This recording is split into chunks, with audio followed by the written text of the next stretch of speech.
up? It's cinemashogun here, and listen, I don't know about you guys, but when it comes to this Kansas City Chiefs fans case, the anticipation is killing me. But when I sit back and I think about it, I start to think, what am I really even anticipating? Like, what is it that I'm really waiting for? Like, let me explain. Usually in these cases, we're waiting for justice. We're anticipating the moment when they announce that an arrest has been made. Maybe we already know who the suspect is and they haven't been caught. And we're anticipating, we're waiting, we're anxiously waiting for that moment. That moment of justice where it feels like you get some form of closure when it comes to these cases. You know, when you cover these cases as closely as I do, it's hard not to get somewhat attached. And at the very least, you want some type of closure to the story. And usually for me, I don't necessarily cover a story all the way until trial and whatnot. But once an arrest has been made, it feels like you get some form of closure, some form of justice. But as I sit here, just waiting in anticipation, when it comes to this case, I have to remember in the back of my mind that there may be no justice. There may be no arrest. There may be no suspects on the loose. There's none of that. So what are we really waiting for? Because in most cases, you think that, okay, maybe they might not catch the people right away, but eventually they're going to get them. In this case, it's like we're anticipating the possibility of none of our questions being answered and everything just being pushed under the rug. That's what like the most likely outcome is when it comes to this case, it seems like. Usually the most likely outcome is they catch who did it and they arrest them and they go to jail. Whereas here, it's like we're all waiting for nothing. We're all waiting to, just holding on to a shred of hope that something is done or some questions are answered or they figure out what actually happened that night. But it feels as if we're going to get nothing. It feels as if they're just going to write this off. Oh, 3 guys OD'd, no mystery here. But I want to roll this news clip really quickly because they're still talking about it. We're still trying to keep this story out there. Other news outlets are still talking about this case as well. So before I roll this clip, I want you all to hit the thumbs up, hit that subscribe button. I'll roll this clip and then I'll be right back with more thoughts. How did they die in plain sight? And why were those 3 Kansas City Chief fans left in the cold for so long?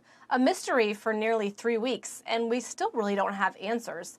It started as friends meeting up to watch a Kansas City game. A chaotic 2 days later, the men were found dead in a snowy backyard.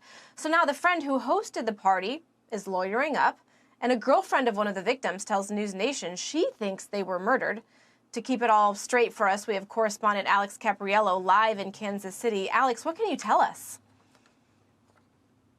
Yeah, hey there, Elizabeth. This right here behind me is the home where those 3 men's bodies were found, but I actually want to direct your attention over here. You see that gate? That's what leads to the backyard, and that's where police actually made that shocking discovery. I say shocking because that's what people here in the neighborhood tell me. This is a low-crime, very safe community, but the person who actually lives here, Jordan Willis, the center of so much speculation, was not well known among the people who walk these streets each and every day. 3 families remain distraught over the sudden and unexpected deaths of their loved ones. David Harrington, Clayton McGeeney, and Ricky Johnson, found dead in their friend's Kansas City backyard. The grandmother of David Harrington telling News Nation exclusively that the family hasn't heard much from police since their bodies were discovered nearly 3 weeks ago. I would like to know that someone is really working on this case, Grandma Marilyn Wingate said. I don't see how it could have been an accident. There are too many holes that are not filled in. Too many questions.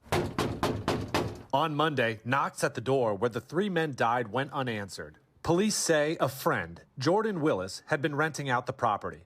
His attorney claims he fell asleep after saying goodbye to his friends and remained unaware their bodies were laying outside his home for 2 full days. Willis's lawyer says the young man is heartbroken over his friends' deaths. Investigators say they don't suspect murder, nor see any signs of foul play. We have 3 guys. We have 6 children that don't have a dad. We have families. We have friends. And we're all hurting. On Friday, in an exclusive interview with News Nation's Chris Cuomo, Lori Cruz, mother to David Harrington's kids, says she suspects there's more to this story than what police are letting on. David was murdered. Whether it's a drug or it has to be for 3 men to be dead. It doesn't make any sense. It does not make any sense to have 3 men dead, laying in the yard, and him asleep for 48 hours. Yeah, and we reached out to the Kansas City Police Department. They're not really revealing much more than what they originally did about the cause of deaths. Remember, no foul play, no signs of murder. What we're really waiting on at this point is toxicology reports, and that could take several weeks. Speaking to the family of David Harrington, they say that's really the main piece that they want to see before speaking anymore. Boy, what a devastating story. Alex Capriello, thank you so much. Now, at the beginning of the video, when I say, what are we really waiting for? Don't get me wrong. I understand we're waiting for an autopsy report and a toxicology report, but like I've said already in multiple videos, those reports aren't going to solve this case. That's not the closure that I'm looking for. I don't think it's the closure that most people are looking for. So when it comes to the autopsy, if they find something in these guys' system, you know, some type of drug or something, it's not going to mean much to me because I kind of assume there's something in their system. There is some things, though, that we may find out. Everyone is focused on, oh, what's going to be in these guys' system? I want to know the time of death. That's one of the most important things. Everyone thinks what's in their system is the most important. I think it's the time of death. Because the 5th friend says that he left around 12 and everyone was still alive. So if they're dead before 12, we know the 5th friend was lying. And that changes everything. Now when it comes to Jordan, it's hard to hammer home an actual time that he has given. Like around what time he last saw these 3 men. Because it changes so much and various news outlets report various different things. So it's hard to hammer down an exact time. But I'm sure he's provided the exact time to law enforcement when he talked to law enforcement. So I know that his lawyer's been out here saying different things. You may have heard 12, you may have heard 2 a.m. I want to know what Jordan told police, not what Jordan's lawyer told the news. Because if Jordan's timeline doesn't match up with their time of death, you know, that opens up a huge can of worms. That opens up more questions.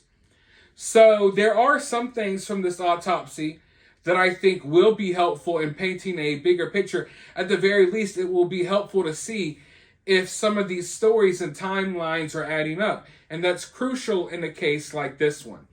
So when I say that we're waiting for nothing, there are some things that we're waiting for. All I'm saying is even when we get these reports back, even if there is something in these guys' system, it doesn't mean anyone's going to be arrested. It doesn't mean that Jordan's going to come out and tell you all of the details about what exactly happened that night. And it doesn't mean that just because these guys have something in their system that no one else has something to do with it, or that no one else had knowledge that they were dead in the backyard for a couple of days.